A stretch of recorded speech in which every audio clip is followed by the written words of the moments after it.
마켓콕 헤드라인 시간입니다. 어제 장마감 이후부터 개장 전까지 중요한 소식들 함께 체크해 보겠습니다. 네, 첫 번째 소식입니다. 한국과 인도네시아 함께 협력을 강화하려는 그런 모습이 나오고 있는데요. 한국과 인도네시아 인니 정부가 인니 신수도 이전 사업과 관련해 양국 기업 간 협력을 강화하는 방안을 함께 모색했습니다.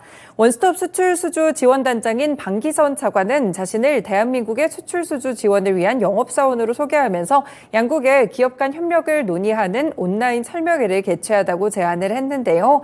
이날 행사에서는 인도네시아의 수도 이전 프로젝트뿐 아니라 튀르키예 재건 프로젝트, 필리핀의 해상교량 건설과 교통망 개발 프로젝트, 방글라데시의 전력 에너지 효율화 프로젝트 등에 대한 각국의 설명이 함께 이뤄졌습니다.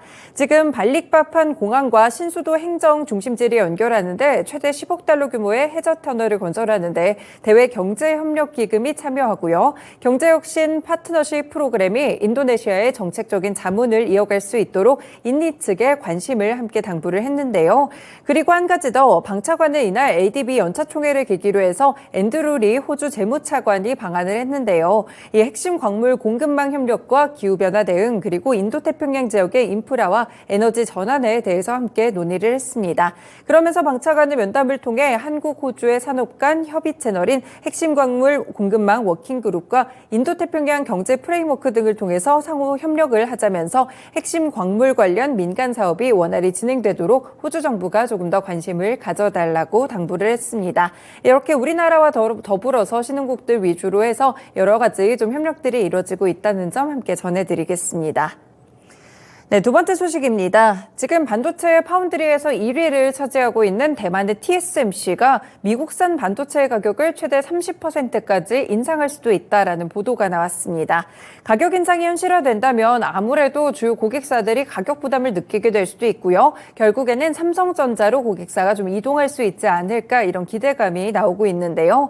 대만의 디지타임스에 따르면 TSMC에서 2024년 하반기 양산에 들어갈 예정인 미국 애리조나 공장 그리고 일본의 구마모토 공장의 생산을 두고 고객사와 협상을 시작했고 최대 30% 정도의 가격 인상을 고려하고 있다고 보도했습니다. 지금 산화동호 공정을 적용하는 애리조나 공장은 20에서 30%, 그리고 구형 공장으로 생산을 하고 있는 구마모토 공장의 경우에는 10에서 15% 정도의 가격 인상이 예상되고 있는데요. TSMC는 그동안 대만이 아닌 해외 쪽에 공정을 좀 짓게 된다면 결국에는 이 가격에 대한 부담들이 상당히 오를 것이라고 봤고요. 결국에는 고객사에게 가격을 좀 전가하는 그런 모습으로 지금 풀이가 되고 있습니다. 퀄컴은 오는 2025년부터 그래서 3나노 공정을 도입하기로 했는데 생산 자체를 TSMC와 삼성전자로 분산할 수 있다는 그런 보도들도 최근에 나오고 있고요. AMD 역시나 2025년 이후에 3나노 공정에 진입한다는 계획인데 경기가 회복할 때까지 많은 고객사가 3나노 주문을 좀 연기할 것이라고 이런 부분들도 함께 보도를 통해서 나왔습니다. 네, 이번에 TSMC가 가격 인상을 하게 되면서 결국에는 삼성전자에 조금 이득이 될 수 있을지, 그리고 최근에 AMD라든지 퀄컴 역시나 삼성전자와 거래를 검토하고 있다는 소식 함께 체크해 보시면서 삼성전자의 주가 흐름도 살펴보시면 좋겠습니다. 네, 다음 소식입니다. 금감원이 지금 키움증권에 대해서 CFD 검사에 착수를 했는데요. 나머지 주요 증권사들에 대해서도 조만간 검사에 들어갈 것으로 알려지고 있습니다. 금융위와 금감원은 이 같은 내용을 핵심으로 한 방침을 여당 지도부에 보고한 것으로 전해지고 있는데요. 현재 국내에서 CFD 서비스를 제공하는 증권사는 총 13개 정도로 집계되고 있습니다. 이 중에 키움증권, 한국투자증권, 유안타증권, 하나증권 이 4개사가 SG증권과 CFD 백투백 계약을 체결했는데요. 이 백투백 계약이란요, 증권사가 개인 고객을 상대로 발생한 파생 결합증권과 동일한 조건으로 외국계 증권사와 거래를 맺는 것입니다. 그래서 증권사가 해지를 위해서 활용하는 방식이다라고 생각을 해보시면 될 것 같은데요. 지금 SG증권 때문에 이 매도 창고가 이쪽으로 나왔었죠. 그래서 해지 계약을 맺은 증권사 혹은 이제 공격적으로 CFD 영업에 관련돼서 좀 뛰어들었던 증권사들이 우선적으로 검사 대상에 오를 것이라 것이라는 관측이 나오고 있습니다. 그리고 미수채권 손실의 우려로 CFD 신규 가입이나 매매를 차단한 증권사들도 이미 좀 여러 나오고 있는 상황인데요. 삼성증권, 한국투자증권, 신한투자증권은 신규 서비스 가입과 매수를 일시적으로 중단한 상태입니다. 국내 증권사들이 이번 사태를 통해서 좀 거액의 미수채권을 떠안을 수도 있겠다라는 좋지 않은 분석들도 나오고 있는데요. 이렇게 증권가에서 약간의 좀 경고등이 켜진 상태입니다. 일단 검사에 들어간 키움증권은 물론에서 살펴보셔야겠고요. 앞서서 설명해드린 CFD 백투백 계약을 SG증권과 체결했던 종목들 유한타증권, 하나증권, 한국투자증권, 한국금융지주가 되겠죠. 관련 종목들도 함께 체크를 해두시면 좋을 것 같습니다. 네, 다음 소식 보시겠습니다. 어제 일장 단독 보도로 같이 전해드렸는데요. 서정진 셀트리온 회장의 혼외자 2명이 등장하면서 향후에 상속 분쟁 가능성과 함께 셀트리온의 지배구조에도 변화가 생길 수 있다는 관측이 나오고 있습니다. 지금 2021년 혼외자 2명은 수원가정법원 성남지원에 친생자 인지 청구 소송을 냈는데요. 조정이 성립되면서 결국 서 회장의 호적에 오르게 됐습니다. 그리고 혼외자의 친모 A씨는 인터뷰에서도 이 두 딸이 상속재산을 나눠 가질 수 있는 지위라고 주장을 했는데요. 그런데 지금 서 회장의 법률 대리인 측은 A씨를 공갈과 명예훼손 혐의로 강남경찰서에 고소를 한 상태입니다. 지금 최근에 공정위가 셀트리온 계열 회사로 추가됐다고 발표한 서린홀딩스 그리고 서원 D&D는 A씨가 차린 회사라고 말을 했고요. 지난해 말 공정거래법 시행령에 따라서 진행된 것이라고 함께 밝혔습니다. 하지만 두 회사는 셀트리온과 어떤 지분 관계도 없다고 덧붙이기도 했었는데요. 어제 셀트리온이 좀 낙폭을 줄이게 된 그런 이유가 됐을까요? 일단 혼외자 중 한 명은 지난해 수원가정법원 성남지원에서 서 회장을 상대로 면접 교섭권을 청구해서 다툼이 진행 중에 있습니다. 관련한 내용들 조금 오너 리스크에서 좀 번지지 않을지 살펴보시면서 셀트리온 그룹주들도 함께 체크해 두시면 좋을 것 같습니다.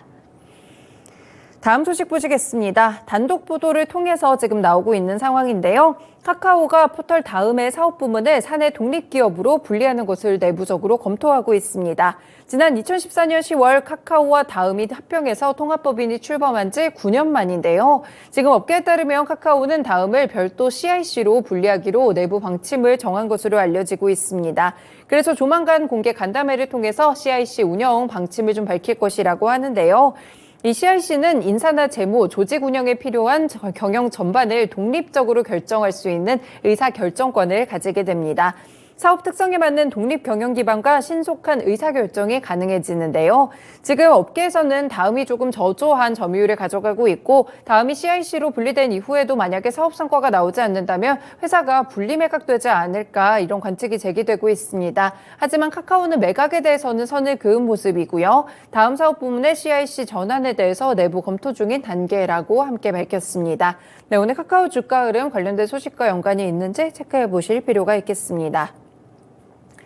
마지막으로는 1분기 실적을 발표하는 기업들 상당히 많죠. 꾸준하게 주목을 해보셔야겠습니다. 어제 나온 기업들 몇 가지 좀 소개를 드리면요. 첫 번째로 하나투어입니다. 올해 1분기 연결 기준으로 매출이 830억 원이었고요. 전년보다 일단 747% 급증하는 모습이었습니다. 영업이익도 56억 원을 기록하는 모습이었는데요. 일단 2020년 2분기 이후 최고 매출을 기록했다고 보시면 될 것 같고요. 3년 6개월 만에 흑자로 전환됐습니다.